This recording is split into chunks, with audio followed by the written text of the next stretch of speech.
irmãos, nós estamos aqui estudando neste Shabat a Parashá Berrar e a Parashá Berucotai. São duas parashotes que nós estaremos estudando hoje. Mas essa Parashá Berrar e a Berucotai nos traz um ensino muito profundo acerca de questões sociais que atingem também o lado pessoal de cada um de nós. E nós estamos falando há tanto tempo de estabelecimento de justiça e orando por esse estabelecimento de justiça, mas nós não alcançaremos esse estabelecimento de justiça se não observarmos esses preceitos que estão instituídos nesta porção de hoje. Nós não alcançaremos estabelecer justiça em lugar nenhum se não fizermos justiça primeiro em nosso meio. Então essa porção, ela nos traz a evidência, estes preceitos sociais, morais e que atingem a nossa vida pessoal, a minha, a sua, de cada um de nós. Vamos abrir as nossas Bíblias em Levítico 25, onde se inicia a nossa porção.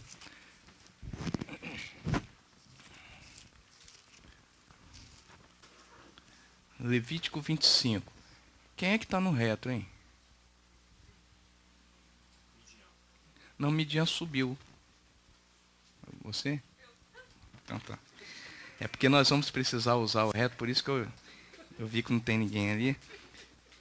Mas vamos ao capítulo 25. Aqui no capítulo 25 começa-se com o estabelecimento do ano sabático. Depois vem o ano do jubileu.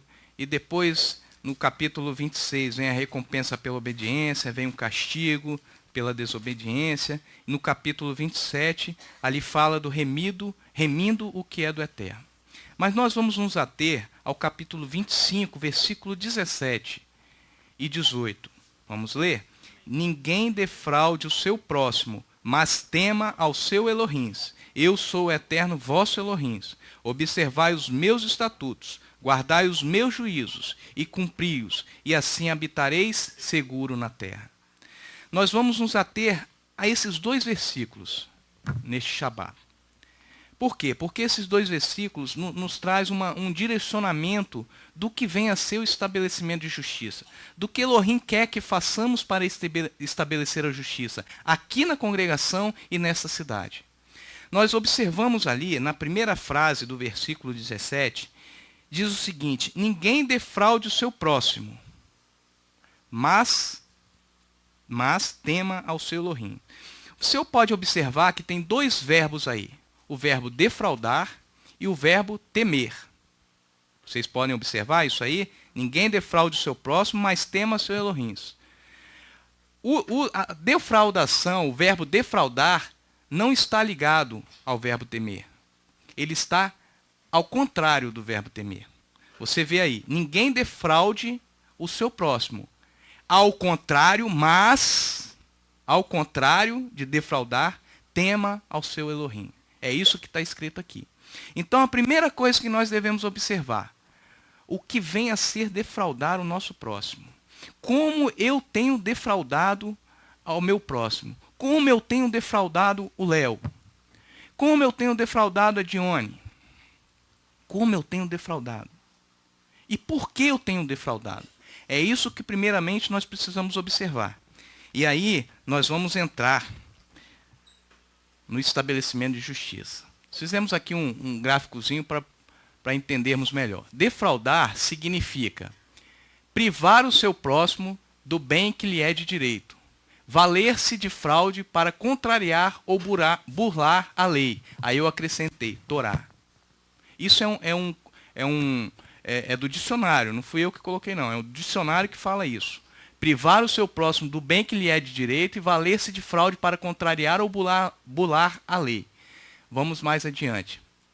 Aí observamos que a defraudação, ela existe tanto no meio físico quanto no meio espiritual. Ela pode ser uma defraudação física ou pode ser uma defraudação espiritual. A defraudação física, vamos primeiro para o físico, impõe um domínio através de serviços penosos, como a escravidão. E nesse contexto, Levítico vem trazendo aqui todo o contexto de que não se pode escravizar o seu próximo, não se pode colocar nele uma sobrecarga além do que ele pode suportar. Nós observamos aqui, deixa eu localizar aqui, que em Levíticos 25, Levítico capítulo 25, versículo 43, eu gostaria de ver os irmãos participando, tá? Porque o ensino é de 30 minutos. Oprima, isso. Mas vamos lá, 43. Não te assenhorearás deles com rigor, mas terás temor do seu Elohim. Numa versão mais próxima do original, diz assim: não domines tal escravo, seu próprio irmão, para quebrar-lhe o espírito. Para quebrar-lhe o espírito. Esse quebrar-lhe o espírito vem da palavra em hebraica perer. Perer, que significa quebrar-lhe o espírito. Lá em Êxodo também, lá em Êxodo 1:14, acho que está ali também, tá? Êxodo 1:14. Nós podemos ver outro exemplo de escravidão. 1:14.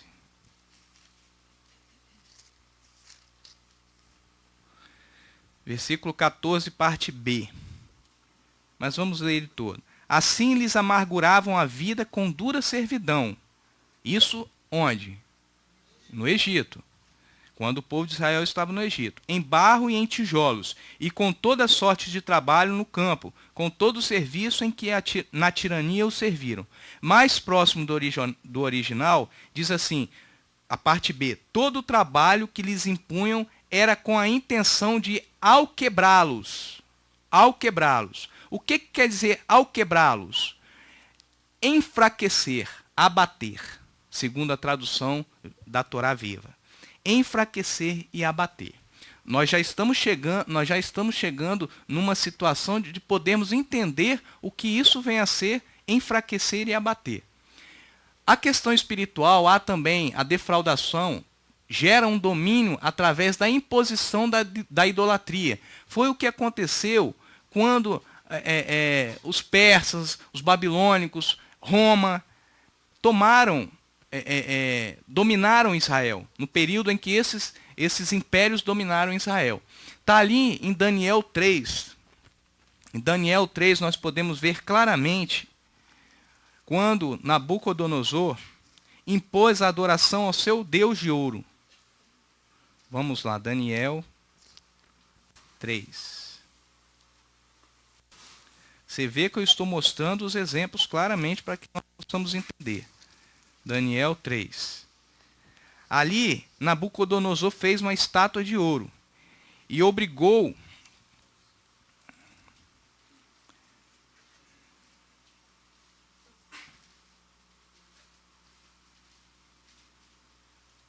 no versículo 5 diz: quando ouvirdes o som da trombeta, do pífaro, da harma, da cítara, do saltério, da gaita, de foles e de toda sorte de música, vos prostrareis e adorareis a imagem de ouro que o rei Nabucodonosor se levantou. Então, todos esses impérios, quer seja persa, babilônico ou romano, deixaram sobre o povo de Israel um domínio. E esse domínio, ele não foi apenas físico, ele foi também espiritual. Observamos que até hoje, Roma deixou o seu domínio espiritual. Até hoje nós vivemos um domínio de Roma espiritualmente. Quando se levanta ali um Jesus que não é um Yeshua, um Jesus que é romano. Então nós visualizamos que hoje, ainda hoje, o resquício de anos e anos, de milhares de anos, nós vivemos ainda um domínio espiritual do Império Romano. Pois bem, o defraudar gera uma intervenção tanto no plano físico quanto espiritual. Vamos para o próximo. No plano, tanto no domínio físico quanto no domínio espiritual, nós visualizamos que há ali uma malversação da Torá. O que significa malversação da Torá? Malversar é quando uma pessoa tem nas mãos um domínio de algo.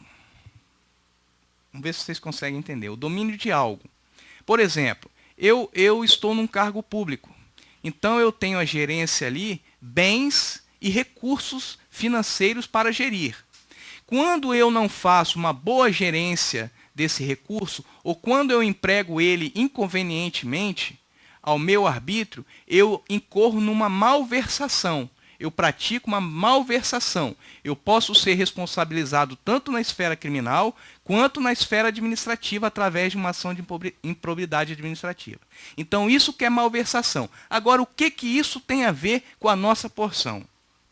Ora, o objetivo da malversação, hoje em dia, que nós visualizamos, é justamente a apostasia. É justamente o enfraquecimento da fé.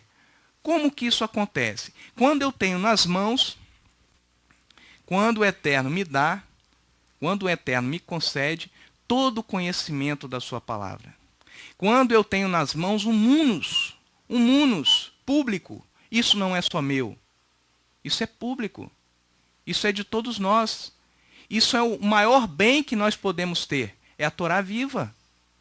Então, quando o Eterno nos põe na nossa mão essa Torá viva, e eu a faço de maneira defraudulosa, eu incorro numa malversação. Entenderam? Deu para entender? E é nesse sentido que nós vivemos hoje, irmãos. É nesse sentido que eu defraudo o meu próximo. Eu defraudo o meu próximo quando eu omito a verdade da sua palavra. Eu defraudo o meu próximo quando eu nego a Torá. Quando eu desprezo aquilo que está estabelecido na Torá. Roma nos... Amém, Léo. Fala no microfone. Roma nos roubou muito, muito. E hoje o Eterno, através do seu Espírito, ele está restaurando aquilo que Roma roubou. Amém? Um exemplo claro. Volta um pouquinho. Eu atrapalho, né? Se eu for para frente. Entendi. Tá. Por causa dos irmãos da internet. Amém.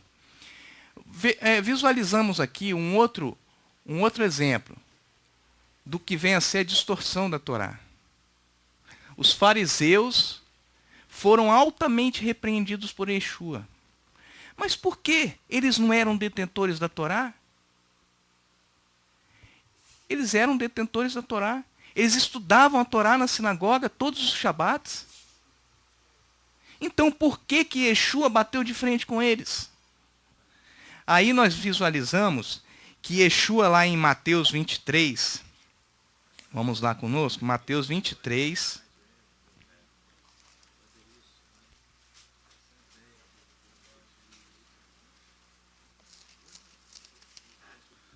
Mateus 23, versículo 23. Aqui, o capítulo 23 é todo Yeshua repreendendo, censurando os fariseus. Fariseus e escribas.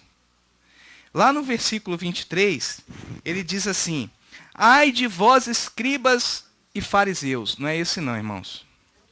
É o 13. Isso aí, está escrito ali. 23, 13. Mas ai de vós, escribas e fariseus, hipócritas, fechais o reino dos céus aos homens. Vós mesmos não entrais, nem deixais entrar aos que estão querendo entrar. É uma malversação. Eles têm ali a Torá nas mãos, mas fecham. Fecham para si. Fecham para si. Fecham para as suas tradições. Enquanto muitos querem entrar, eles não permitem. Então Yeshua estava falando isso claramente com eles. Aqui mais próximo do original diz assim: ai de vocês, mestres da Torá. E perushins, fariseus, né? Hipócritas. Fecham o reino do céu na cara das pessoas. Vocês mesmos não entram, nem permitem entrar os que desejam fazer. É muito sério isso. Quantas vezes eu e você temos fechado a Torá para nós mesmos? Quantas vezes, irmãos, eu tenho feito isso? Esse ensinamento não é para você somente, não é para mim também.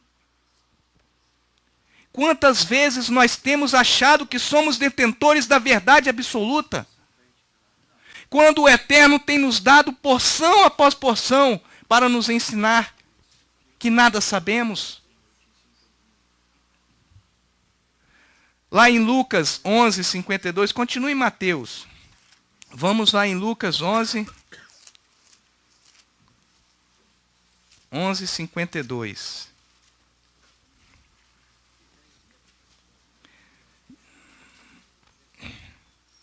Diz assim: ai de vós, doutores da lei. Deixa eu ler no original, direto.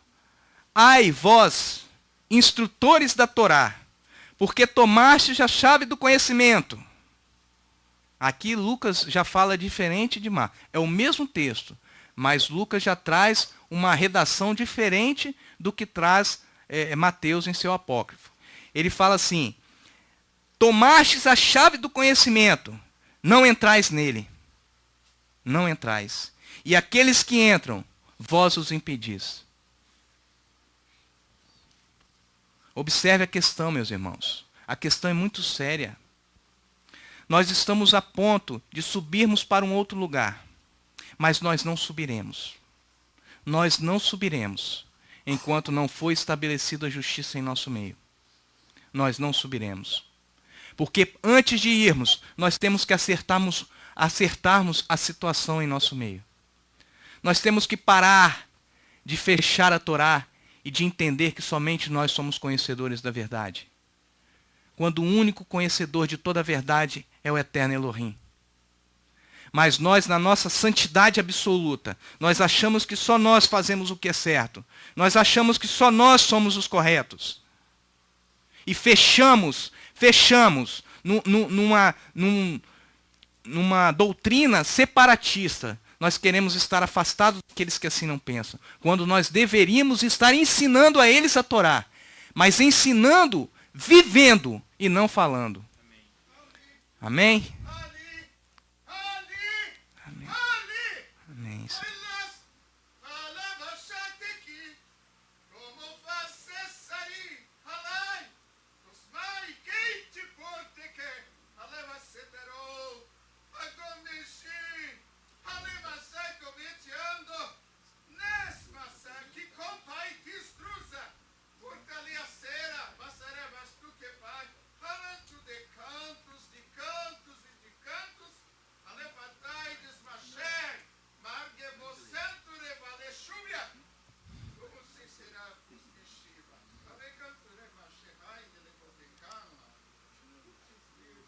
Amém. A porção do Amém. Monte Beá, a situação ali de Israel é que eles precisavam entrar. Fala no microfone por causa do peso. Não está funcionando o microfone? O que acontece ali? Eles estão aptos ali para entrar na terra. Aptos não, né? Porque senão o pessoal da internet não ouve. A situação aí de Beá, no monte, Elohim ali está falando a toda a congregação de Israel. Eu creio que quando a porção diz no monte, ele está falando não só para a congregação de Israel, mas para todos aqueles que estão ali, tanto metecos como os Estrangeiros. enfim, Sim. para todos que estão ali.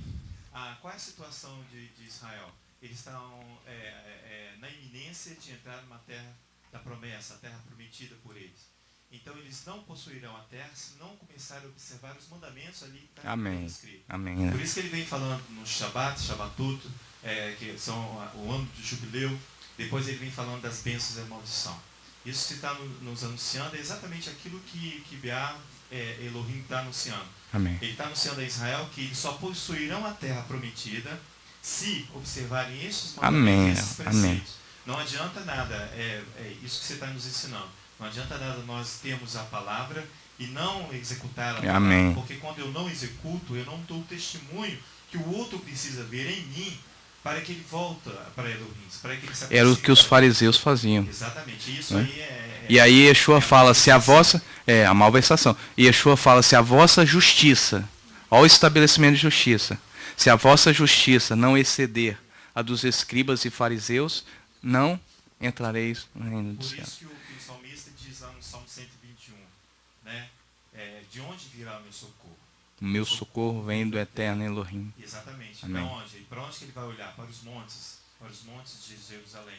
De onde sairá a Torá? A Torá. Então é por isso que o salmista canta, porque de lá virá toda a instrução, para que ele possa proceder corretamente. Amém.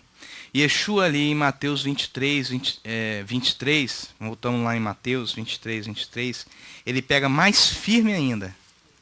Ele pega mais ainda. Porque os fariseus falavam assim, eu faço isso, eu faço aquilo outro. Eu dou dízimo, eu dou isso, eu faço isso, eu vou no Shabat, na sinagoga. Eu ensino na sinagoga no Shabat. Yeshua vira para eles e fala assim, ai de vocês, mestres da Torá e fariseus, hipócritas. Novamente ele usa essa expressão. Dão o dízimo da hortelã, do endro e do cominho, mas têm negligenciado. Olha onde nós pecamos, irmãos. Nós cometemos os mesmos pecados dos fariseus muitas vezes. Negligenciado as questões mais importantes da Torá. Qual é? A justiça, a misericórdia e a fidelidade. E a fidelidade. Essas são as coisas para as quais nós devemos dar atenção, sem negligenciarmos as outras, sem deixarmos de dar os dízimos, sem deixar o Shabat, mas nós temos que dar atenção às coisas mais importantes da Torá, que é o estabelecimento da justiça, que é a misericórdia e que é a fidelidade ao Deus único, ao Elohim Errad de Israel. Amém? Mas aí, continuando, Yeshua chega para Nicodemos, que era um fariseu. Ele era príncipe dos judeus. E Nicodemos chega para ele e fala, Senhor, tu és o Filho de Deus. Porque outro não poderia fazer o que o Senhor faz, se não fosse Filho de Deus. Aí Yeshua vira para ele e fala bem assim. Vamos ver lá em João 3, de 1 a 7. João 3, de 1 a 7. Havia entre os fariseus um homem chamado Nicodemos, um dos principais dos judeus. Este foi ter de noite com Yeshua e disse, Rabi, sabemos que és mestre, vindo de Elohim, pois ninguém poderia fazer estes sinais miraculosos que tu fazes, se Elohim não fosse com ele. E Yeshua respondeu, em verdade te digo que quem não nascer de novo, não pode ver. E Yeshua não falou que ele era filho de Deus, aqui. E Yeshua não falou, certo, Nicodemos, é verdade, isso que você fala é o correto. E Yeshua foi no ponto que estava predominando no coração de Nicodemos. E falou, é necessário que tu nasças de novo. Porque se você não nascer de novo, você não pode entrar no reino dos céus. Ele abre a porta. É isso que ele está falando para Nicodemos. Nicodemos, desfaz de tudo que você entende. É isso que é nascer de novo. Deixe toda a sua concepção. Todo o seu racionalismo. E venha e nasça de novo à luz da verdade da Torá. Porque a Torá só tem um objetivo. O objetivo dela é o Mashiach. O objetivo dela é a salvação, é a redenção do homem. É o único objetivo da Torá. Nós estamos estudando aqui Shabat após Shabat, a única coisa que é o objetivo da Torá, que é a redenção, a salvação do homem. O acesso do homem para com seu Elohim. É isso que Yeshua estava falando com Nicodemos. Nicodemos, nasça de novo, Nicodemos. Mas Nicodemos pergunta, como pode um homem nascer sendo velho? Pode, porventura, tornar-se a entrar no ventre da sua mãe e nascer? E Yeshua respondeu, na verdade te digo, que aquele que não nascer da água, da purificação dos seus pecados e do Espírito, para poder olhar, para poder entender essa Torá, através de olhos espirituais, É isso que Yeshua estava falando. Olhe essa Torá que você conhece, com olhos espirituais. Os fariseus não conheciam o Mashiach. Não conheciam. Estavam ali com o Mashiach, mas não conheciam o Mashiach. Agora nós temos a detenção de tudo isso. Da Torá e do Mashiach. E vamos fazer isso daqui. Fechamos para nós o reino dos céus. É isso que é a malversação. É isso que não é estabelecer justiça. Agora pode ligar. Não sei não a idade dele, não. 44 anos. Paulo, por sua vez, criado ali aos pés de Gamaliel. Gamaliel foi um sábio judeu, foi um dos maiores mestres.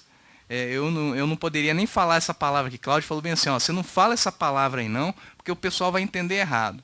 Mas é uma palavra que estava nos escritos, né? Nos anais judaicos, né? Então ele foi um dos maiores mestres dos anais judaicos.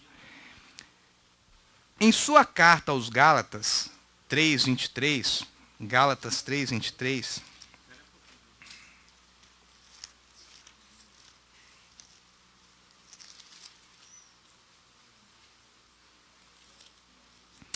ali Paulo traz uma referência do que aconteceu com ele quando ele nasceu de novo. E Yeshua falou para Nicodemos, nasça de novo. Aqui nós temos o exemplo claro e vivo quando Saulo de Tarso nasceu de novo. E ele fala, na nossa versão aqui, nós não conseguimos captar muito bem isso. Mas numa versão mais próxima do original, diz assim, versículo 23. Mas antes que a fé me viesse, a fé em quem? No Mashiach. Antes que a fé viesse, estávamos aprisionados no sistema resultante. Preste atenção, sistema resultante da perversão da Torá em seu legalismo. Olha o que Paulo fala. Vou repetir. Estávamos aprisionados no sistema resultante da perversão da Torá em seu legalismo. Encerrados para aquela fé que haveria de se manifestar, que era o Mashiach. Amém, isso aí, Léo. Porque a tradição humana, a sua interpretação humana da Torá, ela perverte, ela te faz prisioneiro de um legalismo. De um legalismo.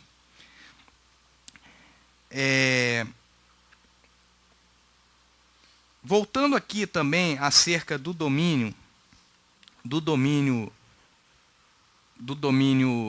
físico, agora voltando ao domínio físico, nós observamos um exemplo claro. Não só aquele ali no Egito, quando o povo foi maltratado, foi imposto sobre eles dura servidão. Não lá no Egito. Mas nós temos aqui um exemplo claro e fidedigno de imposição de escravidão aos seus próprios irmãos. Lá em Neemias.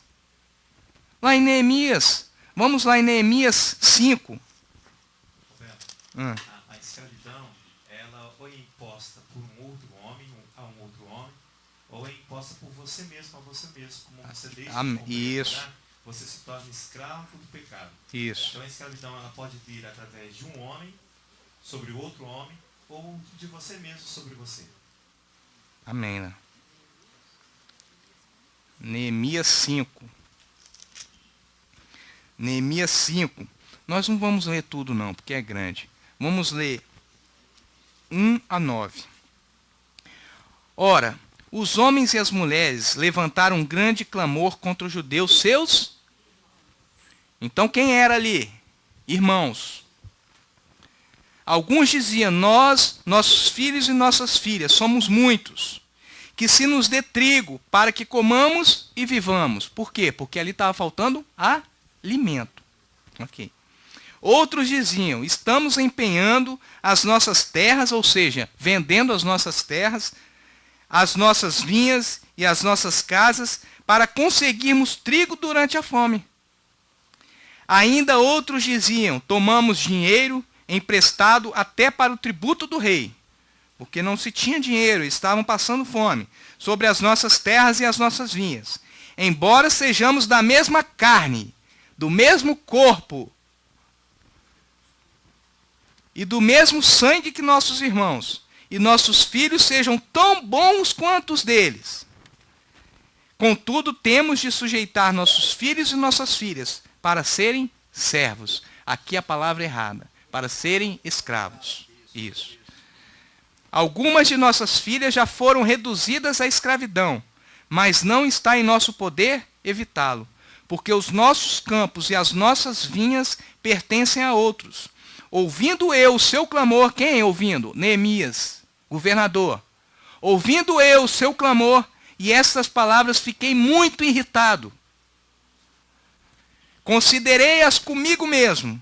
Então acusei os nobres e os magistrados e lhes disse: sois usuários dos vossos próprios irmãos.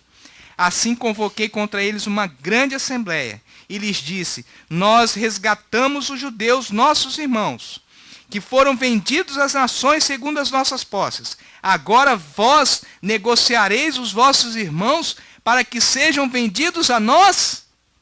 Nós acabamos de resgatar os judeus que estavam aprisionados, nossos irmãos, e agora nós vamos fazê-los escravos de nós mesmos? Era isso que Neemias estava lutando. Era isso que Neemias estava falando. Versículo 9. Pelo que continuei, não é bom o que fazeis. Não devíeis andar no temor do nosso Elohim, por causa do opróbrio dos gentios e dos nossos inimigos? Como nós começamos o estabelecimento da justiça?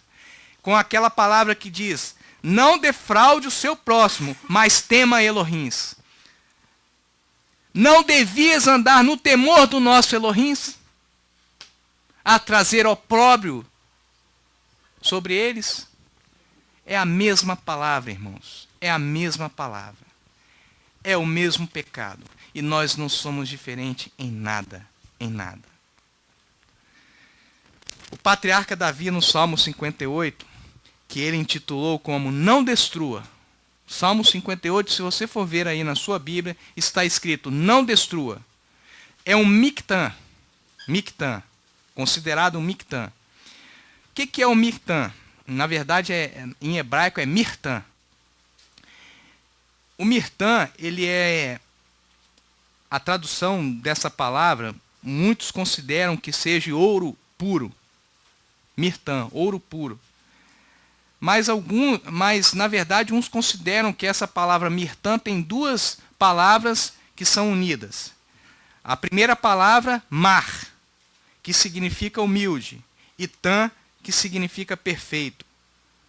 E algumas outras pessoas consideram estes salmos do mirtã salmos dourados. Salmos dourados. Eu prefiro a primeira porque a fonte é mais fidedigna.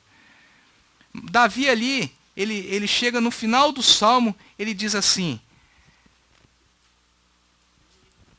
então se dirás, deveras há uma recompensa para o justo, deveras há um Elohim que julga a terra. Aí nós vamos entrar, irmãos, naquela situação. Nós somos extremamente responsáveis um pelo outro. Quem falou isso? Nós somos responsáveis um pelo outro. Quem falou isso não foi um filósofo, não. Foi Paulo, falando à igreja de Éfeso, a comunidade messiânica de Éfeso.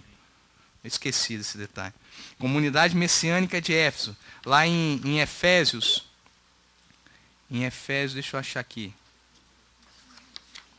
Aqui, Efésios 6:18.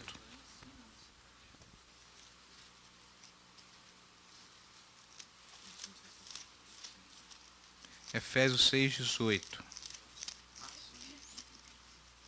Efésios 6:18 diz assim, a parte B. Mas vamos ler ele todo. E orai em todo tempo, com toda oração e súplica no Espírito. Agora, vigiai nisso com toda perseverança e súplica por todos os... Então você é ou não é responsável um pelo outro? Você tem que vigiar pelo seu irmão. Olha como a palavra é tremenda. Você tem que vigiar por mim. Eu tenho que vigiar por você. Para que eu não incorra em pecado e você deixe eu incorrer no pecado. Mas nós não fazemos isso, irmãos. Nós não fazemos isso. Ah, cada um tem a sua vida. Aí ele vai responder isso diante do Eterno. Não. Se eu estou sabendo que meu irmão está errando, eu tenho que primar por ele. Eu tenho que chegar para ele e falar, meu irmão, não é bom que você, que é parte do meu corpo, faça isso, porque senão eu estarei pecando também, se eu não falar. Se eu não falar.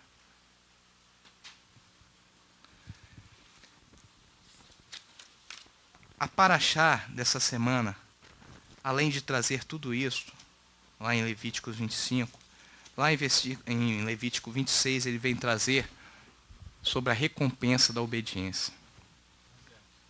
Deixa eu só compartilhar essa frase que você falou sobre a responsabilidade que temos um pelo outro. A Torá nos ensina isso nessa paraxá.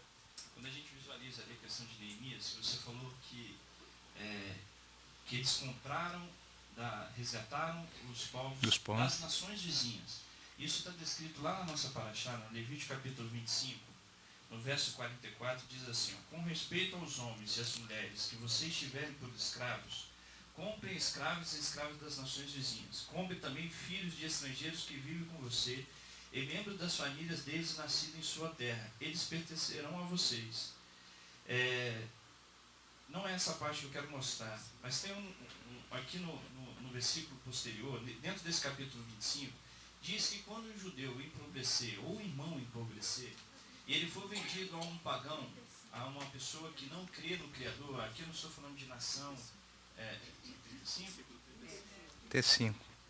Deixa eu ler aqui então. Se um membro de do seu povo empobrecer e não puder sustentar-se, vocês deverão É porque você está lendo na Bíblia hebraica, né? Tá. Como faria com o estrangeiro ou com um habitante temporário, a fim de que ele continue vivendo com vocês. Não cobre juros dele, nem lucre com ele, mas tema ao seu Elohim, para que o seu irmão continue vivendo com vocês. Aí ele fala no 37, não cobre juros deles quando emprestarem dinheiro, nem lucre com ele quando lhe vender alimento. Eu sou Adonai, o Elohim de vocês, que os tirou da terra do Egito, a fim de dar a vocês a terra de Canaã, e ser o seu Elohim.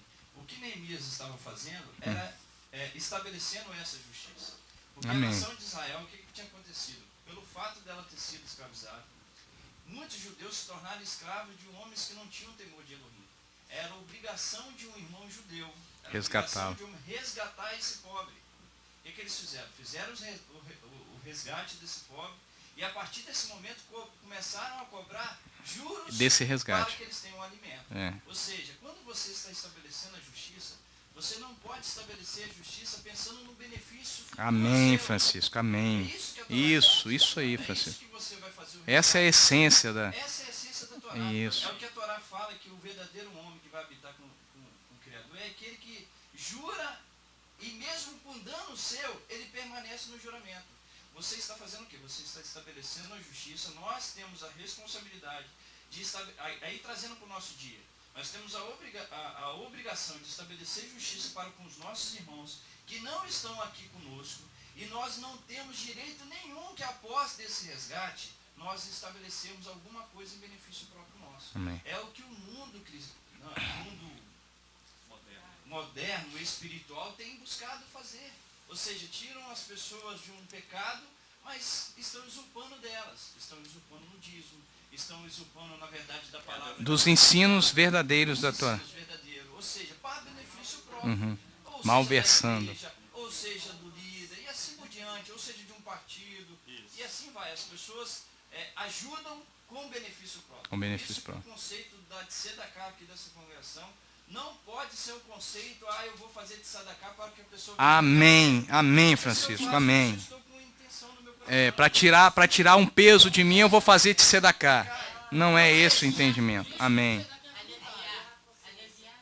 aliviar a consciência. Não, não é por aí. É por isso que Deus vê o coração do homem. 39 é onde? 25, 39. Se teu irmão se tornar pobre, estando ele contigo, vender-se-á a ti, não lhe imporá serviço de escravo. Não lhe porá julgo. Isso aí. Vamos repetir aqui para o pessoal, né? Se o teu irmão se tornar pobre, estando ele contigo, e vender-se a ti mesmo, não lhe imporá serviço de escravo. Mostra que a situação aqui era de pobreza extrema. Né? Não é aquele irmão que tem condições de fazer e não faz porque não gosta de trabalhar. Não é esse tipo que nós estamos falando. Nós estamos falando de uma situação de veemência pobreza. Tá? Porque senão tem muitos irmãos também que não gostam de trabalhar e querem explorar o outro que trabalha e quer pedir dinheiro emprestado. Não é isso que estamos falando. Esse cai na desobediência da mesma forma. E como é que nós queremos tomar posse de uma promessa com resquícios de pecado em nossas vidas e nosso comportamento? Isso, é isso aí. Quando colocamos, irmãos, o importante é observarmos isso. Quando colocamos em prática os preceitos físicos, os preceitos sociais, os preceitos morais da Torá e espirituais da Torá, nós atraímos de Elohim toda a proteção. Nós conseguiremos viver em paz na terra, mesmo não sendo uma terra de paz. Entendeu? Então, aí nós oramos, ó Senhor, dê-nos o seu shalom. Dê-nos o seu shalom. Mas o meu coração está cheio de idolatria de mim mesmo, do meu eu. Porque eu ajudo, eu faço a tzedakah, eu faço isso, eu faço aquilo. Mas o meu coração não é verdadeiro, não é puro. Nós temos que orar diferente, nós temos que orar assim, Senhor, incline o nosso coração. Incline, porque eu não tenho condições de fazer isso. Incline o meu coração para amar e temer o teu nome. É isso que nós temos que orar. Mal. Vê se há em mim algum caminho mal e guia-me pelo caminho do bem. E guia-me pelo caminho da equidade, da justiça. É isso que precisamos. Dessa forma você atrai a justiça de Elohim. Mas se você negar todas essas coisas, você vai atrair a ira de Elohim. Eu vou entrar aqui agora. Mas se eu não faço isso, irmãos, a própria Paraxá me traz ali o castigo da desobediência. Está lá, capítulo 26, versículo 14 em diante. Não é nem castigo, é consequência. É, consequência, né? A consequência já é o castigo ali. Versículo 14 e 16 diz assim, o Eterno diz assim, mas 14 e 16, 26, 14 e 16. Vamos todos juntos. Mas se não me ouvirdes e não cumprirdes todos estes mandamentos, e se rejeitardes os meus estatutos, e a vossa alma se aborrecer dos meus juízos, não cumprindo todos os meus mandamentos, e assim violares a minha aliança, e então eu vos farei isto. Aí vem ali uma lista do que ele há de fazer, se não cumprirmos. Mas Elohim é tremendo. Elohim não quer ver a morte do ímpio. Elohim não quer ver a morte sua porque você pratica uma iniquidade. E ali mesmo na Paraxá, ele vem encerrando com a possibilidade, com a oportunidade da techuvá. Da techuvá. Tanto pessoal, olha só que bonito isso, Léo. Eu observei isso hoje estudando a Paraxá. Hoje não, nessa semana, estudando a Paraxá, eu observei isso. Ali no capítulo 40, no capítulo 26, versículo 40. Olha que bonito. Mas se confessarem a sua iniquidade e a iniquidade de Seus pais. Não é só a minha, meus irmãos. Não é só a minha. Eu tenho que confessar também a iniquidade do meu pai. Olha só que bonito. Você sabe por quê? Porque eu sou responsável por ele. E ele é responsável por mim. Aí fala, suas infidelidades contra mim, suas hostilidades diante de mim. Quanto que meu pai pecou diante de mim, Senhor, eu me arrependo por ele. É essa consciência, irmãos, que nós temos que ter. Eu me arrependo pelo pecado de Francisco. Eu me arrependo pelo pecado de Rita. Eu me arrependo pelo pecado da Luciana. Eu me arrependo, eu entro diante de Elohim, pleiteando essa expiação. Eu intercedo. É uma expiação pelo pecado que não é meu, mas por eu fazer parte do corpo, ele se torna meu. É um corpo. Então, a Paraxá, ali, no capítulo 26, ele se encerra, dando a possibilidade ao homem dessa techuvá, desse arrependimento. E nota-se que a confissão ali, a confissão é o primeiro passo para se fazer a expiação. É o primeiro passo. Não adianta você fazer uma expiação se dentro de você ainda não disse que pecou, não aceitou que pecou. Você tem que dizer, eu pequei e vou fazer a expiação pelo meu pecado. E Yeshua fala isso. Meus irmãos, ali em Deuteronômio 30, para a gente finalizar, em Deuteronômio 30, 11, Deuteronômio 30, 11, esta palavra nós temos que observar constantemente. Ali o Eterno oferece a vida e a morte para nós. É muito sério isso. Ora, este mandamento que hoje te ordeno, não te é difícil demais, nem está longe de ti, Não está nos céus para dizeres, quem subirá por nós aos céus, que nos traga e nos faça ouvir, para que o compramos. Ele não é comprado, irmãos. Este mandamento não é comprado. Ele é dado a todos gratuitamente. Nem está do outro lado do mar para dizeres, quem atravessará por nós o mar para que nos traga e nos faça ouvir, para que o cumpramos. Esta palavra está muito perto de ti, está na sua boca e no seu coração para cumprires. Não está na minha boca não está só no meu coração não, está na tua. Para cumprires. Não é só para ler.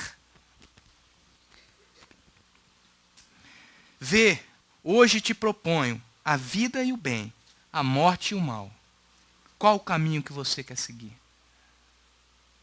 É o caminho da justiça ou o caminho da impiedade?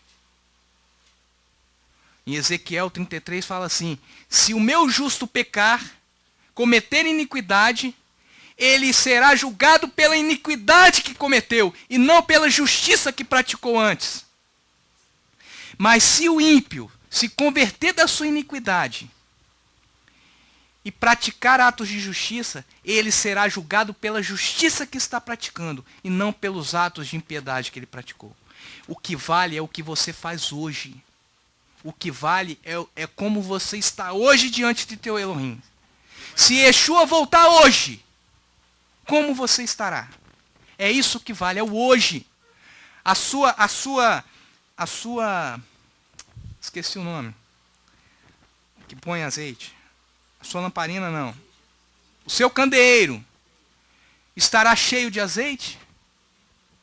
Estará cheio de azeite? Que o Eterno possa nos abençoar. Que o Eterno possa nos direcionar a cada dia no teu amor, na tua justiça. Ó Eterno, nós confessamos diante de ti os nossos pecados, até aqueles que estão em oculto, porque nós queremos, ó Deus, andar na justiça, nas veredas da justiça, por amor do teu nome, Senhor. Nós queremos não andar errantes, mas nós queremos andar retininos à tua vontade. Aquilo que o Senhor tem para nós como corpo, Senhor. Ó Senhor, tenha misericórdia de nós. Venha nos trazer a tua paz neste Shabat e venha continuar nos ensinando para que possamos alcançar a estatura de varão perfeito. É o que nós te pedimos em nome de Yeshua HaMashiach.